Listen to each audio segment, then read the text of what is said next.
की महा उपाय की।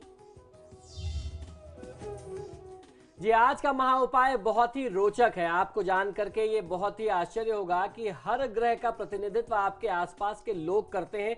जैसा हम लोग अक्सर अपने शास्त्रों में बात करते रहते हैं, मैं अक्सर उदाहरण देता हूं कि सूर्य जो है वह पिता का कारक होता है, चंद्रमा जो है वो माता का कारक होते हैं। तो आज मैं आपको बताऊंगा कि यदि आपकी कुंडली में कोई ग्रह खराब है तो आपको किससे अपने रिश्ते, अपने संबंध बेहतर बनाना है, जिससे आपके ग्रहों पर भी प्रभाव पड़ेगा। और जब ग्रहों पर प्रभाव पड़ेगा तो निश्चित है कि आपको सफलता प्राप्त होगी। तो सबसे पहले बात कर लेते हैं सूर्य की। तो जिस तरीके से हम लोग जानते हैं, सूर्य परिवार में पिता का कारक है, ससुर और मुखिया का कारक है, ऑफिस में बॉस का कारक है और घर में किसी विवाहित महिला के लिए पति का कारक होता है। तो आपको ऐसे संबंधों को बहुत ज्यादा ध्यान रखना होता है। अब बात करते हैं चंद्रमा की। चंद्रमा जो है वो माँ का कारक होता है, माता का द्योतक होता है और आपके ससुराल पक्ष में सास का द्योतक होता है, वो भी माँ का स्वरूप होती है। अब बात कर लेते हैं बृहस्पति यानी गुरु ग्रह की। गुरु ग्रह को हम लोग गुरु कहते हैं, अर्थात टीचर। आपके जो गुरु हैं, आपके जो मार्गदर्शक हैं, आपके जो पूर्वज हैं, वो आपके गुरु हैं। तो गुरु के लिए आपको अपने टीचर्स का सम्मान करना चाहिए, अपने गुरुजनों का, शिक्षकों का आदर सत्कार करते रहना चाहिए। उनकी यदि आप आशीर्वाद और कृपा लेते रहते हैं तो निश्चित ही गुरु से संबंधित कोई भी पीड़ा होगी तो वह शांत हो जाएगी। अब बात कर लेते हैं राहु की।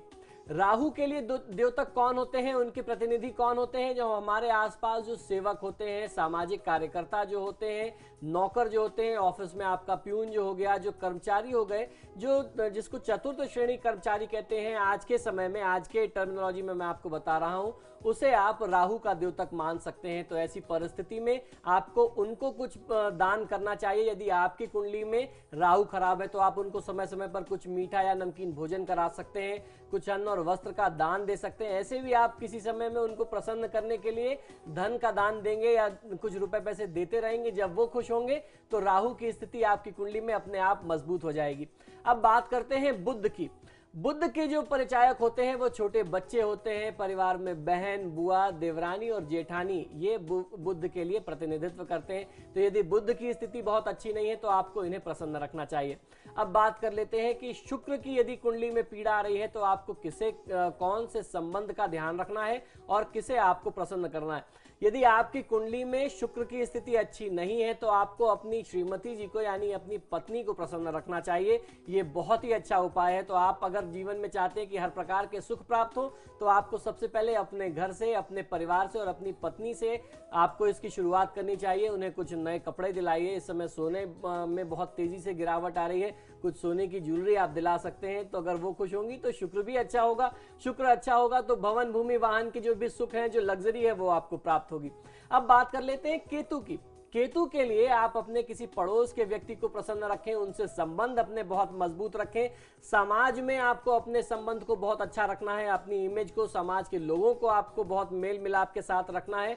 आध्यात्मिक व्यक्ति के साथ आपको बहुत अच्छे अपने संबंध रखने हैं। कोई ऐसा व्यक्ति जो चर्म रोग से या पेट के रोग से निरंतर ग्रसित रहता हो, उसके लिए आप केतु को उससे संबंधित अगर आप दान करते हैं तो केतु के दुष्प्रभावों में आपको बहुत अच्छा लाभ मिलता है। अब बात कर लेते हैं शनिदेव की। कोई गरीब व्यक्ति, कोई सताया हुआ व्यक्ति, दीनहीन सा व्यक्ति, निरीह प्राणी जिसे कहते हैं, मजदूर वर्ग, खास तौर पे यदि अगर ज्योतिष शास्त्र की बात करें तो मजदूर वर्ग इस्तेमाल किया गया है शनि के लिए।